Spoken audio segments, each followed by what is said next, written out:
कि मेरा पुलिस से एनकाउंटर करवाने की भी कोशिश की गई। मैं गीता की सौगंध खा के कह रहा हूँ, 40 एमएलए हैं कांग्रेस के, 30 एमएलए मेरे संपर्क में हैं। और मैं आपकी जानकारी के लिए ये भी बता दूं, ये तो भारतीय जनता पार्टी ने मना किया, नहीं तो लोग तो और भी जाने वाले थे। ये आपको भाजपा ने प्लांट क्यों नहीं किया? भाजपा के पास बहुत पैसे हैं, उन्हें तो आप जैसे लोग चाहिए। उन्हें जो आपकी इतनी बेबाकी है जोर से ज्यादा, और आप एक बात मैं आपसे कर रहा हूँ जो बड़ी स्पष्ट और सीधी है, भाजपा आपके कांटेक्ट में है कि नहीं, या आप भाजपा के लोगों के कांटेक्ट में है कि नहीं? प्रदेश के मुख्यमंत्री जब वीरभद्र सिंह जी थे तो उन्होंने मुझे कहा कि राहुल गांधी जी ने ये बोला हुआ है कि 5 करोड़ रुपए एआईसीसी के खाते में जमा करवाओ, हम आपको दोबारा चीफ मिनिस्टर जो प्रोजेक्ट कर रहे हैं। आपके पास ठोस सबूत है क्या? अगर प्रदेश के डीजीपी साहब मुझे अपने पास बुलाएं, ये जो हमारा इंडस्ट्रियल एरिया बद्दी है, ब्रोटी वाला है, नालागढ़ से, यहाँ से कितने पैसे निकल के दिल्ली जा रहे हैं, मैं एक एक बात की जानकारी दे सकता हूँ। ऐसा तो नहीं था कि जब वीरभद्र जी प्रदेश के मुख्यमंत्री तो आपने आंखें बंद कर रखी थी?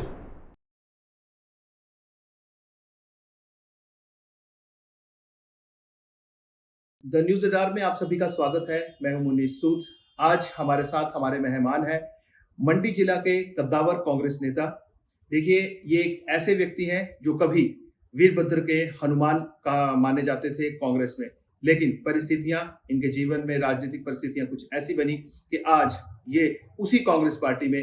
अब ये क्या परिस्थितियां रही, कैसे रही, क्यों ये व्यक्ति इस तरह शैतान बन गया अपनी ही पार्टी के लिए, ये हम इनसे बातचीत करेंगे। इनका नाम है युद्धवीर सिंह बेंस और बड़े कद्दावर नेता रहे हैं कांग्रेस के। चलिए सीधी बात इनसे करते हैं। और अगर आप सोशल मीडिया देखें तो ये काफी चर्चित भी रहते हैं, काफी पोस्ट डालते रहते हैं, पर्सनल पोस्ट भी इनकी रहती है, कांग्रेस के ऊपर भी बड़ा प्रहार ये करते रहते हैं। सीधे बात इन्हीं से करते हैं। युद्धवीर जी, स्वागत है आपका द न्यूज अडार में। नमस्कार। एक सोशल मीडिया के बड़े चर्चित चेहरे हैं आप, और जिस तरह की आप वीडियोस डालते हैं, बेबाकी से अपनी बात कहते हैं, और मेरे ख्याल से इतनी बेबाकी है कि वो बेबाकी कई बार डेफामेटरी भी है, तो डरते नहीं हैं आप किसी से भी? मैंने हमारे जो स्वर्गीय श्री वीरभद्र सिंह जी 6 बार प्रदेश के मुख्यमंत्री रहे और मैं उनका पढ़ाया हुआ छात्र हूँ, तो डर तो हमारे जहन में ही नहीं है। डर सबक तो है ही नहीं, मतलब। और उन्होंने जो चीजें हमें सिखाई, उन्होंने जो राजनीतिक पाठशाला में हमारी पढ़ाई लिखाई जो करवाई, तो इसी वजह से हम अपनी हर एक बात जो सच्चाई से, ईमानदारी से और बेबाकी से बोलते हैं। लेकिन जो देखिए, जिस तरह की छवि आपकी बना दी गई है, तो लगते नहीं है आपकी आप वीरभद्र स्कूल ऑफ पॉलिटिक्स से हैं। जो आपकी छवि बना दी गई है, वो कहेंगे जी अगर वीरभद्र सिंह जी होते तो इस बात को नकार देते। वीरभद्र सिंह जी होते तो इस प्रकार की परिस्थितियां नहीं पैदा होती। वीरभद्र सिंह जी एक ऐसे महान शख्सियत थे, उनके होते हुए कांग्रेस पार्टी के किसी भी कार्यकर्ता को, और वो किसी भी गुट से होते, चाहे किसी भी गुट से होते, चाहे वो सुखविंदर सिंह सुक्खू गुट से होते या मैडम विद्यासको के गुट होते, जो भी उनके पास मदद मांगने जाता था वो उनकी मदद करते थे, वो समझाते थे, सिर पे हाथ रखते थे। जब वीरभद्र सिंह जी इस संसार में नहीं रहे तो हमें एक ऐसा लगा कि जैसे माता पिता का आशीर्वाद जो है वो किसी अपने बच्चों के सिर पे होता है, तो वो उठ गया।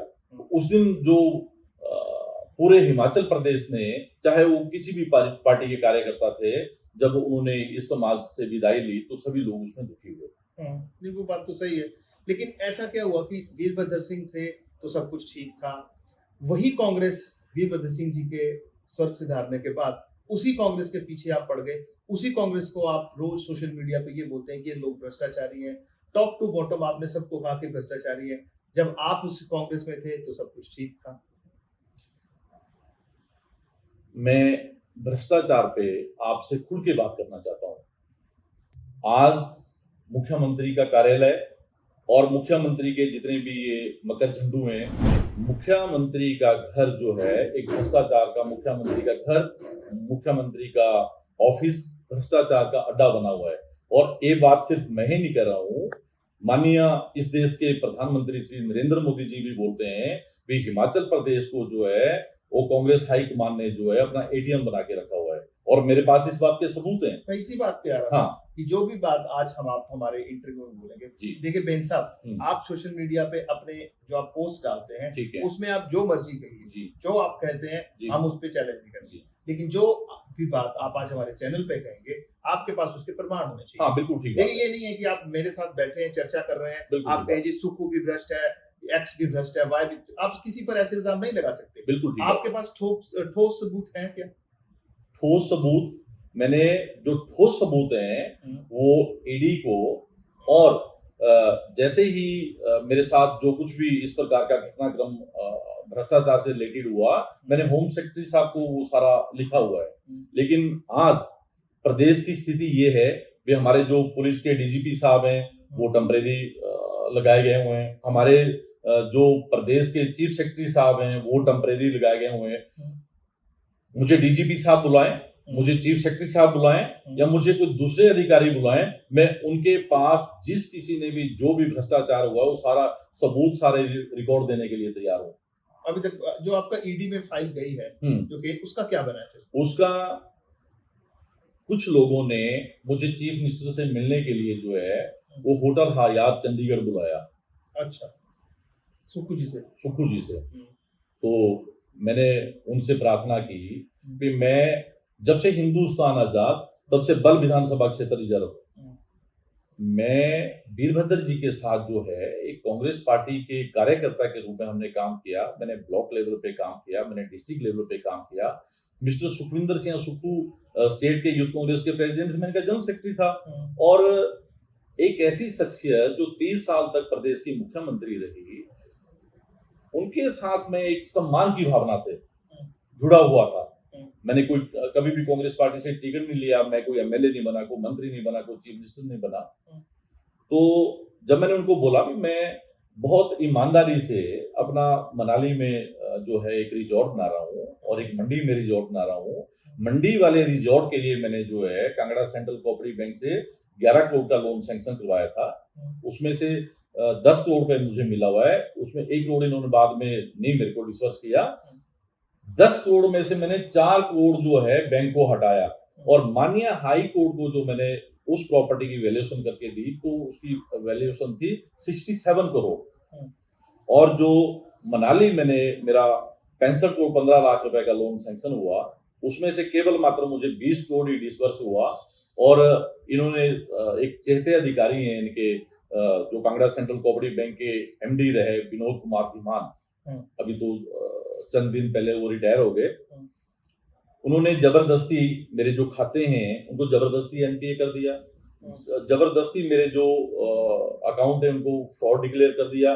जबकि उस टाइम के जो पहले के चेयरमैन थे उन्होंने उसमें नोटिंग दी हुई है कि कुछ लोगों को जो है वो जानबूझ के मिस्टर बैंस को परेशान किया जा रहा है। इनका लोन 65 करोड़ से घटा के जो है वो 45 करोड़ कर दिया गया है। ये जो अंडर फाइनेंसिंग है ये तो ना तो हमारे कस्टमर के हित में और ना ही बैंक के हित में। और विनोद कुमार धीमान से पहले जो एमडी थे मिस्टर विनय कुमार, उन्होंने भी यही नोटिंग दी है। फिर मैंने इनको ये बोला भी जो मेरा खाम खा का आपने मेरा जो बैंक का पैसा रोके रखा हुआ है मेरे डिसबर्समेंट दो ताकि मैं अपने प्रोजेक्टों को कंप्लीट करूं, वहां सैकड़ों लोगों को रोजगार मिलेगा। मैं होटल बना रहा हूँ और ईमानदारी, और मैं आपको आपकी नॉलेज के लिए बताना चाहता हूँ जो मेरी मनाली वाली प्रॉपर्टी है ये जब स्टीव लेज का प्रोजेक्ट आ रहा था तो ये टाटा ने ली हुई थी जी। तो जब साइरस मिस्त्री जी इसके चेयरमैन थे तो अनिल अंबानी जी मेरे दोस्त थे, उन्होंने मेरी मुलाकात करवाई साइरस मिस्त्री जी से। तो वो प्रॉपर्टी मैंने जो है वो टाटा के चेयरमैन से, ये हमीरपुर में। और जब ईडी और इनकम टैक्स की रेड हुई तो विकी हांडा के पंप पे भी हुई, विकी हांडा के घर पे भी हुई, ज्ञानचंद उर्फ ज्ञानू के घर पे भी हुई, तो 3-4 लोग और थे उनके घरों पे भी हुई। उसमें ईडी ने 2 लोगों को उठाया, एक संजय शर्मा और एक ज्ञानचंद ज्ञानू। ज्ञानचंद ज्ञानू को अभी 9 महीने के बाद जो जमानत मिली, लेकिन उसकी जमानत के खिलाफ भी हम हाई कोर्ट जा रहे हैं। वो मेडिकल बेस पे उनको जमानत मिली, लेकिन जो दूसरे संजय शर्मा है वो अभी भी जेल में बंद है। अच्छा। 2 लोग इसमें भगौड़े हैं, एक धर्मेंद्र, एक संजय धीमान। तो मैंने इनको कुछ अधिकारियों को विश्वास में लेके जो है वो 50 लाख रुपए दिया।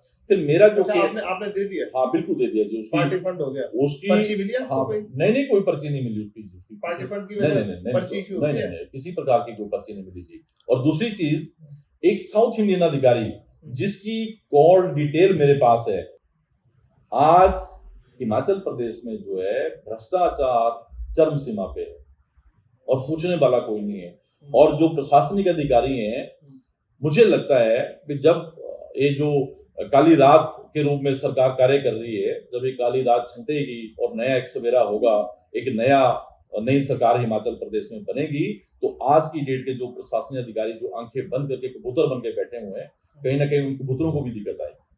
नहीं बेन साहब, आप इतनी स्पष्ट बातें बोलते हैं, मुख्यमंत्री सरकार की तरफ से आपको अभी तक आपके कोई एफआईआर हुई है? हाँ, मेरे ऊपर एफआईआर इन्होंने की थी और उसमें माननीय हाई कोर्ट ने मुझे जमानत दी हुई है और अब हमारा जो केस है वो सरकार उसको लेके जो है, जैसे 4 लोगों के खिलाफ एफआईआर हुई थी, लेकिन सिर्फ केवल मात्र मेरे ही केस में सरकार जो है वो सुप्रीम कोर्ट गई है। तो मेरे जो बेटा है वो भी लॉयर है, तो हम लोग उसमें अपना केस जो है संवैधानिक दायरे में रह के और कानून के दायरे में रह के उसको फाइट कर रहे हैं।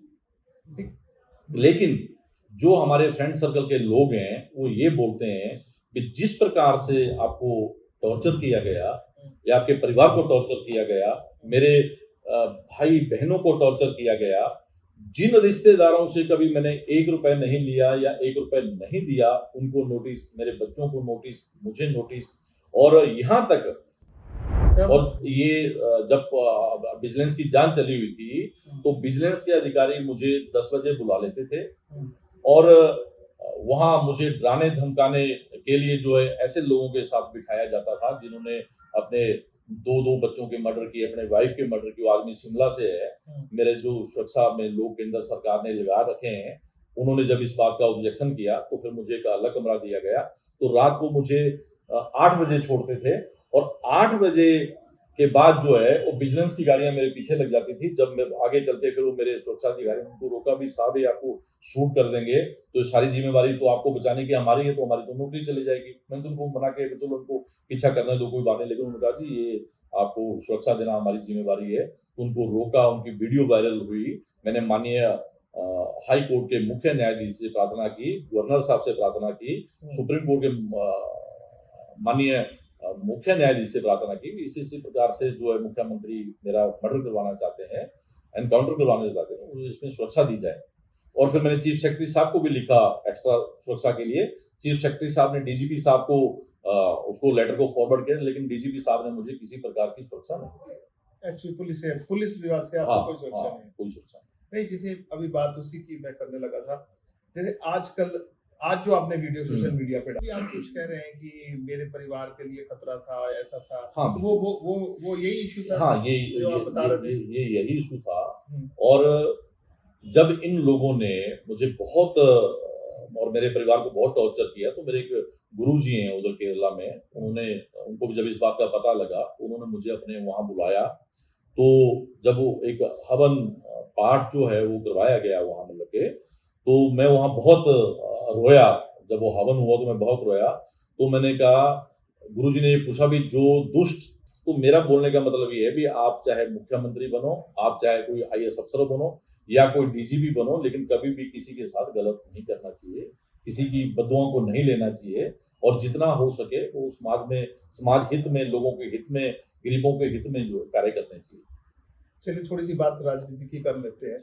जैसे आजकल सोशल मीडिया पे चल रहा है काफी ज्यादा, अंदर ही अंदर जैसे जो आपकी तरह के लोग हैं जी, जो वीरभद्र जी से बहुत ज्यादा जुड़े हुए थे, दिली लगाव था लोगों का, आप खुद कह रहे हैं कि आपके तो सब कुछ ही गुरु ही हुए थे। एक वीरभद्र कांग्रेस की बात भी कहीं ना कहीं सोशल मीडिया पे चल रही है कि एक थर्ड फ्रंट हिमाचल में बन रहा है या बनेगा, और वो फिर भाजपा से मिलकर इस सरकार को बाहर करे, ऐसा कुछ है? मैं हिंदू धर्म के अनुसार गीता माता से पवित्र ग्रंथ कोई नहीं है। मैं गीता की सौगंध खा के कह रहा हूँ। 40 एमएलए कांग्रेस के, 30 एमएलए मेरे संपर्क में है, और वो 30 एमएलए कांग्रेस पार्टी के पता क्या पूछते हैं, बहन साहब सेंट्रल एजेंसियां क्या कर रही है, ये चीफ मिनिस्टर जो आपने भ्रष्टाचार के खिलाफ कंप्लेंट कर रखी है, प्रमाण है कोई कि आप ऐसे? मुख्यमंत्री अपने नहीं, मुख्यमंत्री अपनी एजेंसी को बोले मेरा फोन चेक करवा ले, लग जाएगा पता कौन कौन एमएलए में, कौन कौन एमएलए नहीं मंत्री। आपने तो 40 में से 30 फंसा दिए। बिल्कुल नहीं, फंसा नहीं दिए। आज की डेट में जो हालात बने हुए हैं, मुझे नहीं लगता 2-3 लोगों के सिवा कोई एमएलए कांग्रेस पार्टी का जीत पाएगा। नहीं तो वो तो इतनी इतनी बुरी हालत है। नहीं। और देखो आप, मैं छोटा सा इलेक्शन होता है पंचायत का, और इसमें किसी भी प्रकार का कोई पार्टी सिंबल नहीं होता। हमारे मुख्यमंत्री जी ने जो है करोड़ों रुपए पहले यहाँ उनका माननीय हाईकोर्ट में गए, हर संभव कोशिश की, पंचायत के इलेक्शन रुके, फिर सुप्रीम कोर्ट में एक बहुत लंबी चौड़ी और बहुत महंगे वकीलों की फौज लेके सुप्रीम कोर्ट गए, लेकिन वहां भी सुप्रीम कोर्ट ने भी बोला भाई जो पंचायत चुनाव है संविधान के दायरे में आपको करवाने होंगे। सिर्फ मुख्यमंत्री ने जो है, और मुख्यमंत्री की वाइफ का एक ही प्लस पॉइंट है, जो प्रियंका गांधी ने शिमला में जमीन जो घर बनाया हुआ है, वो जमीन की जो पहले पावर ऑफ अटॉर्नी थी, पहले मुख्यमंत्री सुखविंदर सिंह सुक्खू के पास थी, फिर उनकी वाइफ के पास थी, फिर इन्होंने क्या, दोनों ने क्या किया, विद्या स्टोक्स जी ने सारा उस टाइम में काम करवाया था। जब इन्होंने मैडम विद्या स्टोक्स को भी बाईपास करना शुरू कर दिया, और जब मैडम विद्या स्टोक्स इनकी नीयत को भांप गई, तो फिर वो अनिल खाची जी को जो है वो पावर अटॉर्नी दी गई। तो इनका सिर्फ इतना करी था भी, इन्होंने वहां प्रियंका गांधी जी के लिए जमीन का इस्तेमाल किया, वो भी गलत तरीके से। वो जो आदमी था वो वहां घर बनाना चाहता था, कोई मिलिट्री के अधिकारी थे, ऑफिसर थे, तो जब वो वहां परमिशन लेने के लिए सरकार के पास गए, तो सरकार ने परमिशन देने से मना कर दिया था। तो उस आदमी को डराया गया, धमकाया गया, भाई ये तो राष्ट्रपति निवास के नजदीक है, और वहां से अगर यहाँ कोई घर बनेगा, उस मिलिट्री के अधिकारी को बोला गया, तो भी अगर राष्ट्रपति निवास में कुछ शूट कर दे यहाँ से, तो ये सुरक्षा की दृष्टि से ये नहीं। लेकिन बाद में तो प्रियंका गांधी का घर बना दिया उस जमीन पे। ऐसे ही आपकी जमीन के बारे में ऐसे ही मेरी उन्हीं को खुश करने के हाँ, लिए। बिल्कुल जी, बिल्कुल। लेकिन आप जो इतने बड़े बड़े दावे कर रहे हैं जी, कि ये सुक्खू ऐसा वैसा, जो भी आपने दावे मुख्यमंत्री के ये किए या, लेकिन देखिए हाईकमान तो कहती है कि सुखविंदर सिंह सुक्खू जो है एक बहुत बढ़िया मुख्यमंत्री है, they are happy with him. अगर प्रदेश के डीजीपी साहब मुझे अपने पास बुलाएं, या केंद्रीय एजेंसियां जो ईडी या सीबीआई इसमें एक्शन लेना चाहें, तो ये जो हमारा इंडस्ट्रियल एरिया बद्दी है, ब्रोटी वाला है, नालागढ़ से, यहाँ से कितने पैसे निकल के दिल्ली जा रहे हैं, मैं एक एक बात की जानकारी उनको दे सकता हूँ। नहीं तो ये अभी थोड़ी जाने लगे बेन साहब, वही तो मैं आपसे पूछ रहा हूँ। ऐसा तो नहीं था कि जब वीरभद्र जी प्रदेश के मुख्यमंत्री तो आपने आंखें बंद कर रखी थी, अब आपकी आंखें जो है आपने चार हो गई। सुनो मेरी बात, प्रदेश के मुख्यमंत्री जब वीरभद्र सिंह जी थे, तो एक बार उनकी ऐसे फाइनेंशियल मैटर पे मेरी उनसे बात हुई, तो उन्होंने मुझे कहा कि राहुल गांधी जी ने ये बोला हुआ है, जब लास्ट टाइम था उनका, जब लास्ट बार उन्होंने इलेक्शन लड़ा, मैं तब की बात आपको बता रहा हूँ, तो उन्होंने कहा भी राहुल गांधी ने मुझे ये कहा वहाँ कि 5 करोड़ पे एआईसीसी के खाते में जमा करवाओ, हम आपको दोबारा चीफ मिनिस्टर जो प्रोजेक्ट कर रहे हैं। तो मैंने राहुल गांधी जी को ये कहा भाई मैं 5 करोड़ तो नहीं दे सकता हूँ, क्योंकि मेरी एक छोटी सी स्टेट है, वहां से 5 करोड़ जैसे अमाउंट नहीं निकल सकता, लेकिन मैं जो चुनाव होंगे वो सारा खर्चा मैं अपने कार्यकर्ताओं के दम पे, अपने लोगों के दम पे जो है कर दूंगा। और उस वक्त इतनी पैसे की तंगी हुई, मुझे ये याद है, हर जो भी इलेक्शन लड़ने वाला आदमी था उनको 5-5 लाख रुपए दिया गया। तो मैंने राज साहब को पूछा, मैं कहा जी आपने तो 5 साल सरकार चलाई, तो पैसे तो नहीं है। तो उन्होंने कहा भाई ठीक है, हम चाहे जीते चाहे हारे, लेकिन अब मेरे पास इतने ही है, लोगों जो मेरे अपने लोग थे उन्होंने जो भी थोड़ा थोड़ा दिए, इतने मैंने 5-5 लाख रुपए एक आदमी को इलेक्शन लड़ने के लिए। तो ये अब तो कहाँ, अब तो देखो आप कांग्रेस पार्टी के भी 40 लाख रुपए मिल के तो ऑन अकाउंट ही पैसे आ रहे हैं, कहाँ से पैसा आ रहा है? नहीं तो क्या उन दिनों ऐसा तो नहीं है कि आपकी जो वीरभद्र जी के जो साथ आपकी बड़ी निकटता थी या करीब, आप बहुत करीब थे, उसका खामियाजा तो नहीं भुगत रहे हैं आप? मतलब कि ये सुक्खू जी के जब इन्होंने प्रदेश के मुख्यमंत्री बने, तो इनके बस यही सबक थे कि ये वीरभद्र का आदमी इसको रगड़ दो, ये वीरभद्र का आदमी इसको रगड़ दो। तो सबके साथ ही हुआ कि सिर्फ आप? नहीं, ये जो 9 एमएलए पार्टी छोड़ के गए, सुधीर शर्मा जैसे लोग, राजेंद्र राणा जैसे लोग, और लखन पाल जैसे लोग जो फाउंडर थे सेवा दल के, कभी सोच भी नहीं सकते थे बीजेपी में जाने की।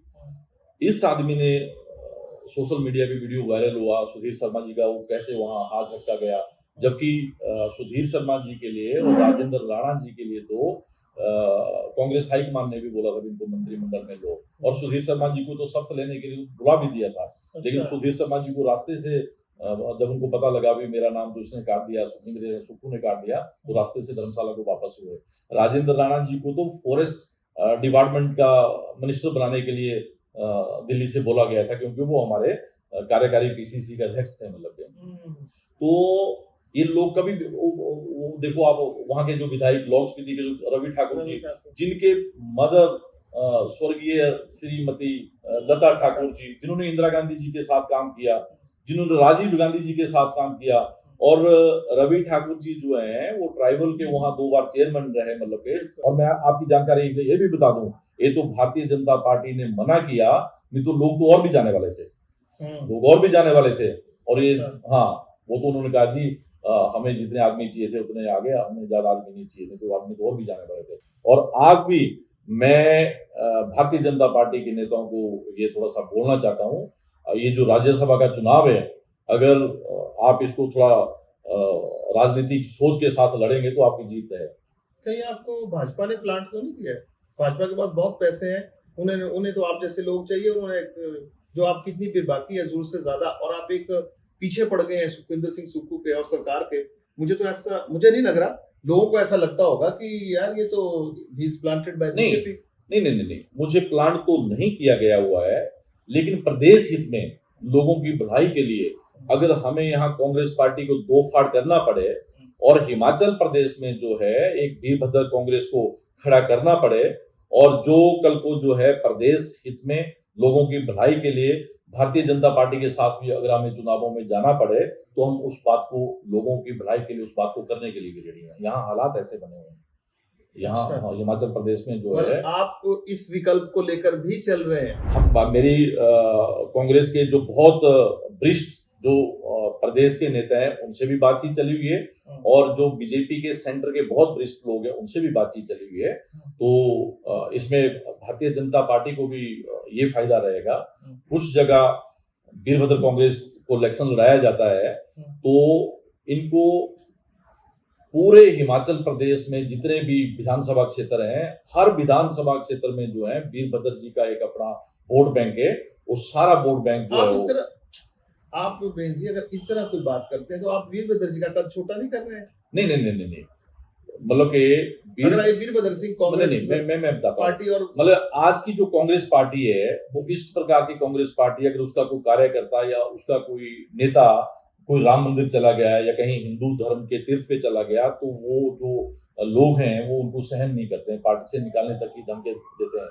लेकिन वीरभद्र जी एक ऐसे युग पुरुष रहे जिन्होंने सनातन धर्म की रक्षा की, जिनके जो देवी देवताओं को मानते थे, और जिनके जो विश्व हिंदू परिषद के जो लोग हैं, और जो सबसे पहले अगर गाय माता का कत्ल करने पे अगर किसी ने बैन लगाया तो वो हमारे राजनीतिक गुरु स्वर्गीय वीरभद्र सिंह जी थे। तो आप लोग सीधे क्यों नहीं भाजपा ज्वाइन कर लेते? इतना घुमा फिरा के क्यों काम हो रहा है? नहीं, अभी तो मुझे कांग्रेस पार्टी ने नहीं निकाला, ना ही कोई मेरे खिलाफ बोलता है, ना तो मुकेश अग्निहोत्री जी मेरे खिलाफ बोलते हैं, ना ही कोई कांग्रेस पार्टी का मिनिस्टर मेरे खिलाफ बोलता है, ना ही कोई एमएलए कोई मेरे खिलाफ बोलता है। अभी तो मैं कांग्रेस पार्टी में हूँ, और ऐसा भी नहीं है, हो सकता है मुझे निकालने के बजाय कहीं सुखविंदर सिंह सुक्खू कोई इस प्रकार का कुछ ऐसा हो जाए, मतलब कि तो ताकि जो यहाँ कांग्रेस पार्टी है हिमाचल प्रदेश में वो दो फाड़ ना हो, वो बची रहे। नहीं तो आपकी कभी बात विक्रमादित्य सिंह से नहीं, बात तो हमारे उनके साथ, वो तो पता क्या जी, जो डिस्ट्रिक्ट शिमला के जो लोग हैं वो तो हमारे लिए भगवान है ही हैं, लेकिन डिस्ट्रिक्ट शिमला के वीरभद्र जी के नाते हम तो पत्थर को भी पूजते हैं। तो विक्रमादित्य जी तो मेरे स्वर्गीय राजा वीरभद्र सिंह जी के गुरु हैं। वो तो मुझे 10 बार भी अपने घर से धक्के मार के निकाले तो अभी मैं 11वीं बार उनके घर में जाऊंगा। जो रानी प्रतिभा सिंह जी हैं, हमारी गुरु माता है, तो हमारे लिए बहुत सम्माननीय है, बहुत माननीय है, उनकी तो हम पूजा करते हैं। लेकिन हमें अगर वीरभद्र कांग्रेस खड़ी भी करना पड़े तो हमने आज भी वीरभद्र कांग्रेस साहब की जो खड़ाव है उनको संभाल के रखा हुआ है। जैसे भरत ने जो है वहाँ शासन भगवान श्री रामचंद्र जी की खड़ाव रख के भी चला रहे, तो हम पार्टी वीरभद्र जी की खड़ाव रख के भी चला लेंगे। तो उसमें आपको विक्रमादित्य का साथ चाहिए ना? समय की बात है, उस वक्त का परिस्थितियां क्या बोलती है, परिस्थितियों के हिसाब से वो भी फैसला लेंगे। पर आप तैयार हैं अगर इस तरह की कोई? हम तैयार हैं, क्योंकि हमारी जो गुरु माता जी हैं प्रतिभा सिंह जी, वो पहले तो मतलब कि उनको इस प्रकार का ऑफर हुआ भाई आपको आपने बहुत ये जो हिमाचल प्रदेश में जो कांग्रेस पार्टी सत्ता में आई ऑफिशियली वीरभद्र जी का फेस जो है वो आगे किया गया तभी ये सत्ता में आए।